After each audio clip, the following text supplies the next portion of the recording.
30억 년 전 우리는 작은 원자로 페트리 접시 속을 떠다니고 있었습니다. 600만 년 전에는 최초의 호미니드가 등장했고 90만 년 전 호모 에렉투스가 아프리카를 떠나 세계로 퍼져나갔죠. 40만 년 전 네안데르탈인이 나타났고 결국 호모 사피엔스만이 살아남았습니다. 하지만 이 모든 진화의 과정을 거쳐 인간은 지구를 지배하게 되었을까요? 단순히 살아남는 것을 넘어 문명이라는 거대한 시스템을 만들어낸 비결은 무엇이었을까요? 그 답은 기원전 4000년 메소포타미아의 비옥한 땅에서 시작됩니다. 티그리스 강과 유프라테스 강 사이 수메르의 도시 우루크에서 인류는 처음으로 사냥과 채집을 멈추고 농경을 시작했거든요. 손맷돌로 곡물을 빻아 밀가루를 만들고 그것을 보관하며 식량을 생산하기 시작한 거예요. 이제 더 이상 동물을 쫓아다니지 않아도 되었습니다. 인간의 독창성으로 스스로 식량을 만들어낼 수 있게 된 거죠. 하지만 이런 변화는 인간의 몸에도 영향을 미쳤습니다. 남성의 평균 신장은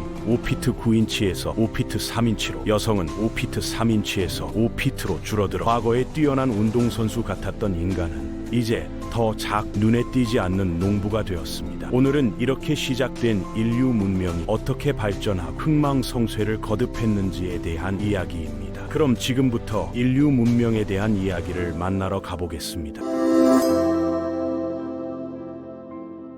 기원전 3000년 초 길가메시 왕이 수메르를 통치했습니다. 전설적인 왕이었죠. 하지만 기원전 3000년 말 사르곤 대왕이 이끄는 아카디아인들이 수메르를 정복하며 권력을 잡았습니다. 한편 파키스탄의 인더스 계곡에서는 새로운 문명이 성장하고 있었어요. 기원전 3300년에서 1300년 사이 인더스 문명은 매우 발달된 변기 시스템으로 유명했습니다. 좌석과 지하 배수로가 연결된 변기를 만들어 하수를 집 밖으로 흘려보냈고 이를 통해 질병 확산을 막았죠. 이집트에서는 피라미드 건설에 열중했습니다. 파라오가 물리적 세계에서 죽어도 영혼은 내세에서 계속 살아 영원히 통치한다고 믿었거든요. 기원전 2667년 파라오 조세르가 계단형 피라미드를 건설하면서 기원전 2589년 파라오 쿠푸가 기자의 대피라미드를 건설했습니다. 오늘날까지도 전 세계가 경탄하는 건축물이죠. 기원전 2100년 중국에서는 최초의 왕조가 건국되었습니다. 중국인들도 농업에 의존했지만 전설에 따르면 황하가 범람해 모든 농작물을 파괴했다고 합니다. 우대왕이 13년간 노력 끝에 제방과 수로를 만들어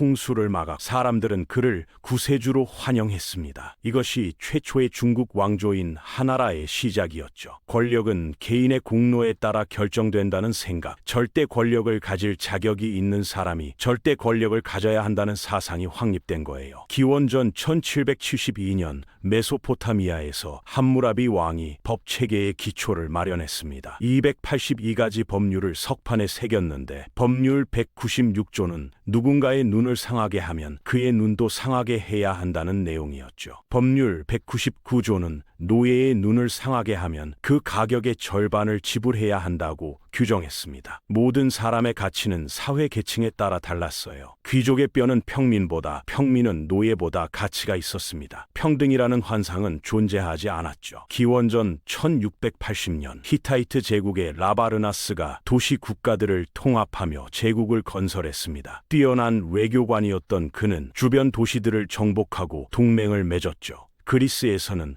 미케네 문명이 엘리트 전사 사회로 발전했고 트로이, 미케네, 필로스 같은 도시 국가가 생겨났습니다. 선형 문자 B라는 그리스 문자 언어도 나타나기 시작했어요. 이집트는 사회 피라미드를 만들었습니다. 맨 아래에는 농민과 노예가 있었고 그 위에 장인, 상인, 서기관, 군인, 관료들이 있었죠. 꼭대기에는 파라오가 있었습니다. 파라오 람세스 2세는 아부 신벨 사원을 건설하고 제국을 확장했어요. 하지만 히타이트 제국도 강력했습니다. 무트왈리 2세가 주변 지역을 공격하자 람세스는 참을 수 없었죠. 기원전 1274년 카데스 전투가 벌어졌습니다. 람세스는 2만 명의 군대를 이끌고 무트왈리의 4만 명 군대와 맞섰어요. 람세스가 군대를 분산시키는 실수를 했지만 결국 전투는 무승부로 끝났습니다. 전투 후 양측은 평화 조약을 맺었는데 이것이 역사상 최초의 평화 조약이었죠. 히타이트는 금속 가공 기술을 이집트에 가르쳤고 이집트는 농업 지식을 전수했습니다. 평화는 번영으로 이어질 수 있다는 걸 보여준 거예요. 멕시코에서는 올맥 문명이 등장했습니다. 기원전 1200년에서 400년까지 존재했는데 안타깝게도 알려진 바가 많지 않아요. 거대한 돌머리상 17개가 남아있는데 중미 문화권에서는 머리에만 개인의 감정과 영혼이 담겨 있다고 믿었거든요. 돌머리의 눈을 통엔 여전히 그들의 존재를 느낄 수 있습니다. 중국에서는 주나라가 기원전 1046년부터 256년까지 통치했습니다. 하늘로부터 명령을 받는다는 사상을 믿었죠.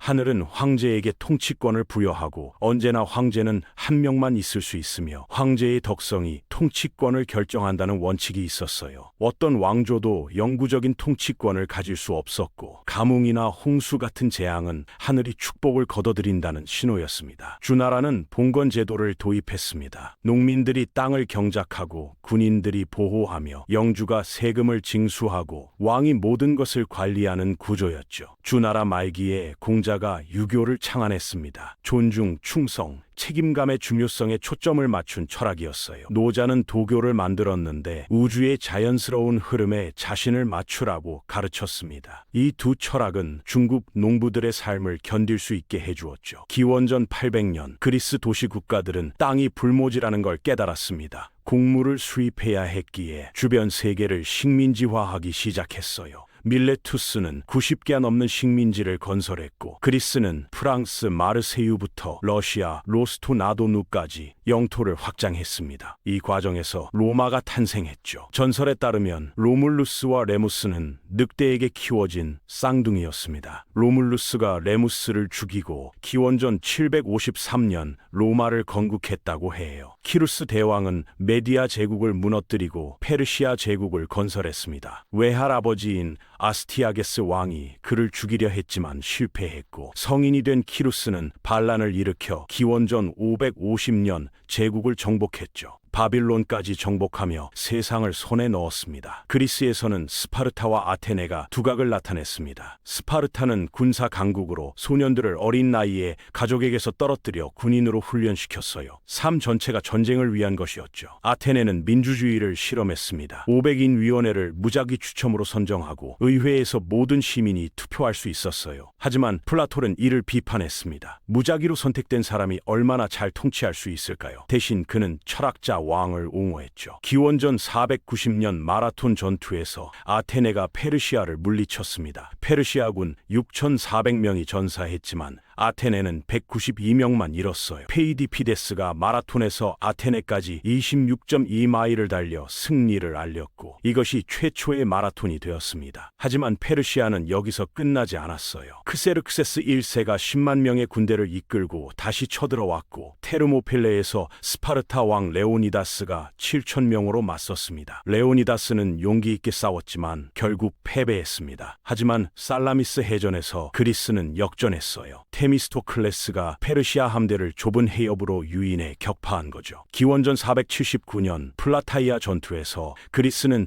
결정적인 승리를 거두며 페르시아의 위협을 종식시켰습니다. 전쟁 후 아테네는 문화의 황금기를 맞이했습니다. 파르테논 신전을 건설하고 극장이 등장했죠. 소포클레스, 아이스킬로스 같은 극작가들이 활약했어요. 하지만 아테네와 스파르타는 코르키라를 두고 다투기 시작했고 기원전 434년 전쟁이 일어났습니다. 시칠리아 원정에서 아테네는 참담한 패배를 당했고 결국 기원전 404년 스파르타에 함락되었습니다. 전설적인 그리스의 시대가 끝난 거예요. 중국에서는 전국시대가 시작되었습니다. 한비자가 법가를 창시했는데 사람들은 본질적으로 이기적이며 보상과 처벌로만 통제할 수 있다고 주장했죠. 강력한 통치자가 필요하다는 사상이었습니다. 기원전 356년 알렉산더 대왕이 태어났습니다. 아리스토텔레스에게 가르침을 받은 그는 20세의 왕이 되었고 테베를 파괴하며 권위를 확립했어요.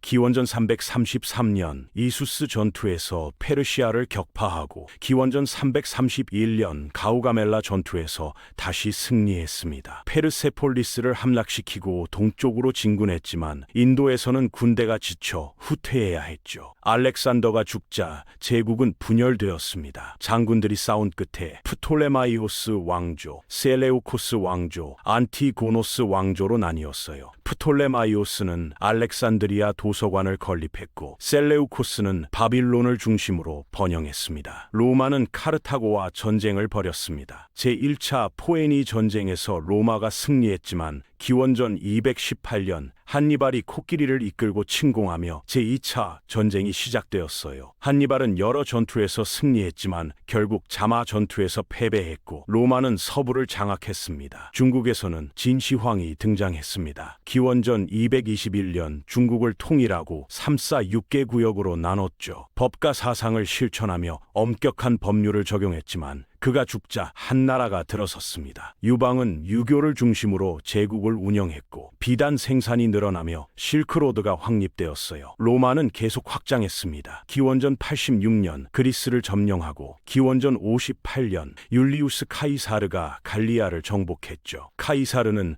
루비콘 강을 건너 내전을 일으켰고 폼페이우스를 물리친 뒤 독재자가 되었습니다. 하지만 기원전 44년 카시우스와 브루투스에게 암살당했어요. 옥타비아누스가 안토니우스를 물리치고 기원전 27년 아우구스투스로 임명되며 최초의 로마 황제가 되었습니다. 그의 통치 기간 베들레헴에서 예수 그리스도가 태어났죠. 예수는 유대인의 왕으로 불렸고 많은 추종자를 얻었지만 로마에게는 위협이었습니다. 서기 30년경 빌라도에 의해 십자가에 못 박혀 처형되었지만 그의 죽음은 기독교라는 새로운 종교의 시작이었어요. 바울이 전 세계로 복음을 전파하며 기독교는 빠르게 성장했습니다. 서기 64년 네로 황제가 로마 대화제의 책임을 기독교인에게 돌리며 박해가 시작되었죠. 서기 66년 예루살렘에서 유대인 반란이 일어났고 서기 70년 로마는 예루살렘을 파괴했습니다. 서기 98년부터 117년까지 트라야누스 황제 아래 로마 제국은 최대 영토를 확장했습니다. 영국에서 페르시아만까지 뻗어 있었죠. 아메리카에서는 모체 문명과 나스카 문명이 발전했고 나스카 라인 같은 신비로운 유적을 남겼습니다. 117년 하드리아누스가 황제가 되어 하드리아누스 방벽을 건설했습니다. 132년 바르 코크바가 유대인 반란을 이끌었지만 로마는 12만 명의 군대로 잔혹하게 진압했어요. 58만 명이 전사하고 유대 지역이 황폐해졌습니다. 중국에서는 불교, 유교, 도교가 함께 퍼졌습니다. 마야인들은 북부 페텐에 시장 벽토 마스크가 있는 사원을 건설했죠. 중동에서는 아르다시르가 사산조 제국을 건국했고 한나라는 정치적 불안정으로 몰락했습니다. 284년 디오클레티아누스 황제가 로마를 4분 원정으로 나누었지만 이는 혼란을 야기했습니다. 콘스탄티누스 대제가 312년 밀비우스 다리 전투에서 승리하며 유일한 황제가 되었고 313년 밀라노 칙령으로 기독교를 공인했어요. 325년 니케아 공의회에서 니케아 신경을 제정했죠. 370년 훈족이 등장했습니다. 전쟁의 달인이었던 그들은 동고트족과 서고트족을 공격하며 유럽을 공포에 떨게 했어요. 410년 서고트족이 로마를 약탈해 441년 아틸라가 발칸 반도를 침공했습니다. 451년 카탈루냐 평원 전투에서 아틸라는 처음이자 유일한 패배를 맛봤지만 로마는 계속 쇠퇴했죠. 476년 오도 아케르가 로물루스 아우구스투스를 폐위시키며 서로마 제국은 멸망했습니다. 동로마 제국은 비잔틴 제국으로 계속되었고 유스티니아누스 1세가 영토를 확장하며 하기야 소피아를 건설했어요. 610년 무함마드가 천사 가브리엘로부터 계시를 받으며 이슬람이 탄생했습니다. 630년 메카를 점령하고 아라비아 반도를 통일했죠. 무함마드가 죽은 후 칼리프들이 영토를 확장하며 시리아, 이집트, 페르시아를 정복했습니다. 716년까지 리스본에서 중국까지 이르는 광대한 제국을 건설했어요. 732년 투르 전투에서 샤를 마르텔이 아랍군을 물리치며 확장이 멈췄습니다. 당나라 시대 중국은 문화의 황금기를 맞이했고 이백과 두보 같은 시인이 활약했죠. 768년 샤를마뉴가 프랑크 왕국의 왕이 되어 서유럽 대부분을 정복했습니다. 800년 교황 레오 3세가 그를 신성 로마 황제로 선포했어요. 바이킹이 유럽을 공격하기 시작했습니다. 793년 린디스판 수도원을 약탈하며 바이킹 시대가 시작되었죠. 871년 엘프레드 대왕이 웨식스의 왕이 되어 바이킹에 맞서 싸웠고 러시아에서는 류릭이 키예프 루스를 건국했습니다. 955년 오토 1세가 마자르족을 물리치고 962년 신성 로마 황제가 되었습니다. 987년 위그 카페가 프랑스 왕이 되며 카페 왕조가 시작되었어요. 유럽 전역에서 봉건주의가 확립되었고 농노, 기사, 귀족, 왕, 교황으로 이어지는 사회 피라미드가 형성되었습니다. 1009년 칼리프 아라킴이 예루살렘의 성묘 교회를 파괴했습니다. 1095년 교황 어반 2세가 십자군 원정을 촉구하며 1099년 예루살렘을 탈환했죠. 하지만 1187년 살라딘이 예루살렘을 재정복했고 제3차 십자군은 실패했습니다. 1206년 징기스칸이 몽골 부족을 통합했습니다. 서하, 금나라, 호라즘 제국을 정복하며 일본해에서 카스피해까지 이르는 제국을 건설했어요. 1215년 영국에서 대헌장이 제정되며 왕의 권력이 제한되었고 인신보호령의 원칙이 확립되었습니다. 1347년 흑사병이 유럽을 휩쓸며 7,500만에서 2억 명이 사망했습니다. 1368년 주원장이 명나라를 건국했고 1428년 잔 다르크가 오를레앙을 해방시켰지만 1431년 화형당했어요. 1453년 콘스탄티노플이 오스만 제국에 함락되며 비잔틴 제국은 멸망했습니다. 1492년 콜럼버스가 아메리카를 발견했고 1503년 다빈치가 모나리자를 1504년 미켈란젤로가 다비드상을 완성했습니다. 1517년 마르틴 루터가 95개조 논제를 발표하며 종교개혁이 시작되었고 1519년 코르테스가 아즈텍을 정복했죠. 1618년 30년 전쟁이 시작되어 1648년 베스트팔렌 조약으로 종결되었습니다. 1644년 만주족이 명나라를 무너뜨렸고 1776년 미국이 독립선언을 발표했어요. 1781년 요크타운 전투에서 승리하며 영국으로부터 완전히 독립했습니다. 1789년 프랑스 혁명이 일어나 루이 16세와 마리 앙투아네트가 처형되었고 로베스피에르의 공포 정치가 시작되었다가 1794년 끝났습니다. 나폴레옹이 등장해 유럽을 정복했지만 1815년 워털루에서 패배했죠. 1848년 마르크스와 엥겔스가 공산당 선언을 발표했고 유럽 열강들이 아프리카를 쟁탈했습니다. 1914년 프란츠 페르디난트 대공 암살로 제1차 세계대전이 발발했고 1918년 종전되었습니다. 1939년 히틀러가 폴란드를 침공하며 제2차 세계대전이 시작되었고 1945년 나치 독일과 일본이 항복하며 전쟁은 끝났어요. 전쟁 중 앨런 튜링이 컴퓨터를 발명했고 1969년 닐 암스트롱이 달에 착륙했습니다. 길가메시의 이야기로 돌아가 봅시다. 그는 불멸을 찾아 여행했지만 결국 깨달았죠. 네가 찾는 삶은 결코 찾을 수 없을 것이다. 신들이 인간을 창조했을 때 죽음은 인간의 몫으로, 삶은 신들의 손에 맡겨두었기 때문이다. 인류 문명의 역사는 불완전한 책과 같으며 끊임없이 업데이트되고 있습니다. 어떤 것들은 절대 변하지 않을 거예요. 인간은 언제나 죽고, 제국은 언제나 흥망성쇠하며, 대중은 언제나 안전을 갈망하죠. 하지만 그 과정에서 우리는 예술을, 과학을, 철학을 만들어냈습니다. 피라미드를 세우고 민주주의를 실험하고 달에 발을 디뎠어요. 우리는 불멸할 수 없지만 우리가 만든 문명의 흔적은 계속 이어질 겁니다. 오늘은 인류 문명 역사의 대장정에 대한 이야기였습니다.